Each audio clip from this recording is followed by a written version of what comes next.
I don't know if you guys can see this here, but that is a puncture, a nail, a screw. I'm not 100% sure exactly, but that's what's in that tire. And I can't really get a good shot over here, but you guys can see that we are on the spare on that side.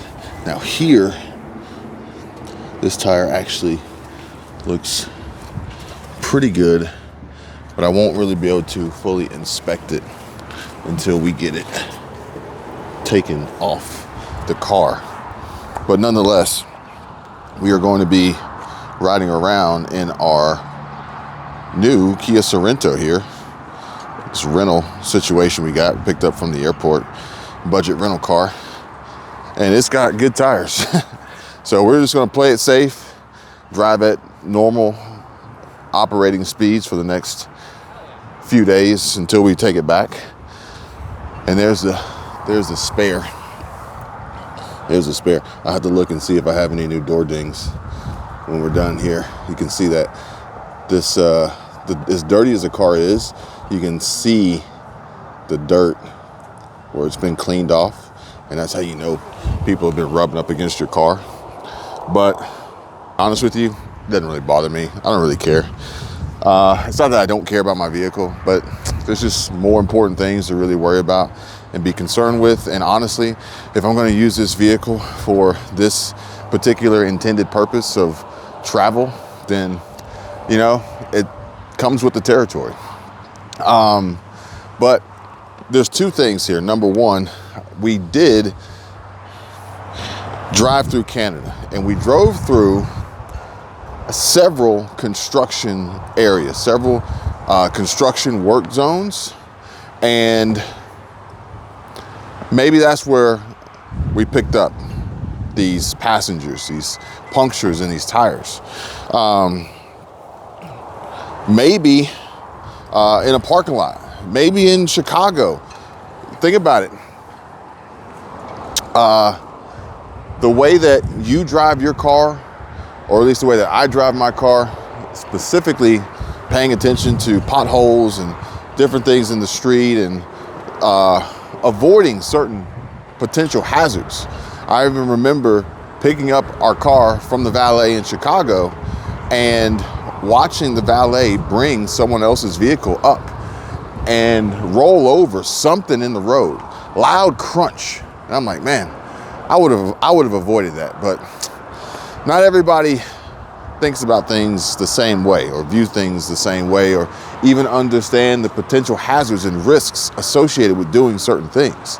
Maybe a valet drove over a bed of nails when parking the car because they don't care. Their job is to take your car, park it, and bring it back, nothing else in between. And in fact, if you actually look at the valet ticket, it's a contract that you don't even sign, that ultimately you assume all liability and they are not responsible for any damages. In a situation where they'll say, well, particularly in downtown Chicago, you have an option of valet, which is unbelievably expensive at $75 a night, or you have the option of self-parking. Good luck. That's it. Now, the hotel we're at now, the lodge we're at now, free parking. Free parking, or at least if there is a pay to park, it's probably very inexpensive, probably $10 a night. The parking lot is vast, it's wide open. We got a front spot, you know, and it's just, these are things that we are seeing, we're experiencing, we're learning as we continue with our travels. Check out that jet taking off. Can y'all see that jet? Is it picking up? I'm out of here so hot, so fast. But these are things that we're learning on our travels. And what I learned today was that you gotta be prepared. You gotta be prepared. Prepare for the worst, hope for the best. Knock on wood, you know? But what I learned was that today where we are is an extremely popular and busy area. And a lot of people are here there's some horse event. I believe there's some big horse event going on, and there's some stuff happening at the national park. So ultimately, that drove the price of these rental cars up astronomically. And I said, you used to be able to rent a car. Let's see here. Let's see what the situation. Let's survey the damages here. You got some brush up marks there, but the car is dirty, and that's actually the worst time to get to have interaction with the contact with the paint, because the dirt's just going to rub into the paint, marring the paint, and further, in this instance, destroying the clear coat. But at the same time, I will say that these Porsche panels are really good. They don't ding up like certain cars that I've seen on the road. They don't ding up that bad. But the other thing is, that's why it's white, because I just don't want to be worried about stressing over every single little scratch or every little nick or chip or blemish. And this one has its chips and blemishes, but they don't really stand out because it's white. So I don't even worry about it. Long gone are the days where I'm really stressing about my vehicle, like to the nth degree. If it's that special, I wouldn't be driving it like now. And unfortunately, there's situations where people have cars that are in that category, and they have them, they buy them, they've always wanted them, they finally get them, and then they can't drive it, they can't enjoy it. That's the biggest problem, is they can't have fun with it because they're so worried about it. But regardless, the rental prices have skyrocketed for a variety of reasons. Supply chain issues, supply and demand, events that are going on. What I learned at this airport is that what happens is, this is a big problem. People will fly in and won't be able to fly out. Their flights will get canceled. So, and this is typically in the winter months when there's a lot of snow. So what they'll want to do is they'll want to rent a car from the car rental company and drive to a different airport to be able to fly out. But these car rental companies, on top of how much they charge, which at times like that, they would charge even more because they can. At times like that, they then introduce even greater complexity and challenges. So there's a fee. If you do not return your rental car to where you picked it up here at this location, they charge you a minimum of $3,500. It's just a fee that they charge you. But they also don't offer one-way rental options. This is a franchise-owned rental operation, locally owned vehicles, not a national chain fleet, although presented and advertised through this franchise of these companies. So basically what they're saying is, you have to bring the cars back here. And if you don't bring the cars back here, we're going to charge you an astronomical amount of fees for not bringing the cars back. So when people get flights canceled and they want to get a one-way, they're now forced to try and maybe score a U-Haul. They'll go rent a U-Haul, a one-way U-Haul, and then drive a U-Haul cargo van or truck, E350, E450, whatever it may be, Chevy 3500, Silverado. And that's their only option. So things to know, things to consider, but it's kind of par for the course. And basically in all the situations that we are planning for and getting ready for and preparing for now, the simple fact of the matter is, you got to be preparing for the worst and hoping for the best. But again, it's a situation of having what you need and not necessarily needing it, versus needing some of these things and not having them.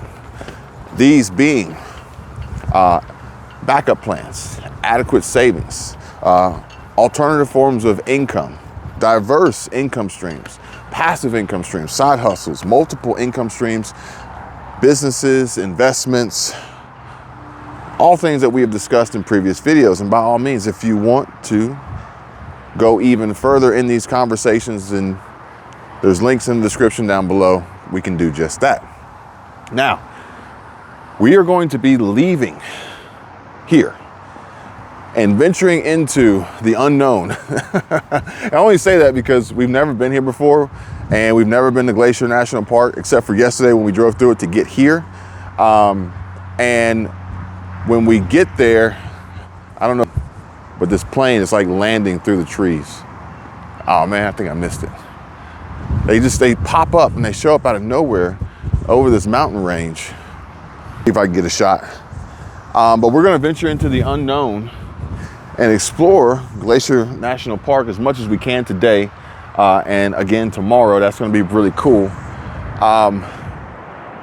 But there's really no signal, there's no service, and very, very, very limited Wi-Fi. So that's like really and truly like the most unknown for us, because we're not gonna have connectivity, but we will have each other. And that's gonna be a lot of fun. It's gonna be really cool, much like every other leg of this trip and experience that we've had so far. We will be recording and bringing you guys loads of content and showing you everything that we see. And if you wanna see those videos, then by all means, again, make sure you check the links in the description down below for our other channels, because our other channels show more than what you see here, especially Squirrel Tribe Life. If you're interested in travel vlogs, fun, exciting, entertaining, and oftentimes comedic content, then by all means, come check us out over there, okay? Will you take a look at this generator? That thing's a beast. That thing's a beast. I was trying to see if we would catch another glimpse of a plane jet landing over here, coming in over these mountain ranges here. But my guess is throughout the day, I'll probably pick up some of those shots. So I will keep an eye on it because I want you guys to see it. And this is kind of reminds me of being on the beach in Destin, because when we're on the beach in Destin, the planes, they just show up. They just pop up out of nowhere. And the planes, like, they pop up out of nowhere, coming in from like the Bahamas or, you know, Southwest Florida or wherever they're coming from, Miami or whatever, Fort Lauderdale. And they just pop up. Like, you just stare at the sky, and then all of a sudden you just see a plane just pop up like that. As far as your eye can see, or that focal point or that vantage point, you finally see one, right? And it just pops up. And then it looks like they barely clear the top of the buildings when they fly overhead. They barely clear the top of the condos before reaching the airport to land. And that's similar to what I see here. I just see mountains. And then all of a sudden, boom, there's a jet. But again, this airport is probably not super active. So it may be a while before I see another one coming in. But if I do see it, I'm gonna try to record it and show it to you guys. Oh, and that was the other thing. The tire situation, the tire issue that we are managing right now. I do have warranties on these tires. So I'm gonna see if Discount Tire will offer some sort of assistance in the cost of the new tires, which I did save some money on the new tires. I went with a new set of Michelins, but I did save some money on them over the tires that I have. Ultimately, I kind of wanted to get a set of Michelin Pilot Sport 5, but they weren't available yet, I don't think. And the tire size that I have is standard for Porsche Macans in a 21, but pretty unique across the board. Costco actually had 21-inch tires, but they said, no, we only keep 21-inch tires in stock for Teslas. So that wasn't really helpful or beneficial to me unless I wanted to go buy a Tesla. But up here in the north, in areas in which they'll experience, you know, severe winter weather and driving, the Porsche Macan is typically going to come with a 20-inch wheel or a 19-inch wheel with a completely different size tire. So me running on 21-inch wheels, which is an OEM's wheel size and tire size, being in the South, it's just I'm in the wrong geographical location to find tires that will fit my particular wheel spec. And I can't really deviate because it's an all-wheel drive vehicle, and the rolling diameter has to be within, I think, like 1% of each axle. Otherwise, it can completely destroy my drivetrain, which obviously is not worth it. But with that being said, the tire situation that we are experiencing right now, Michelle says, what are the odds that somebody put these items near where you parked so that you would puncture your tire?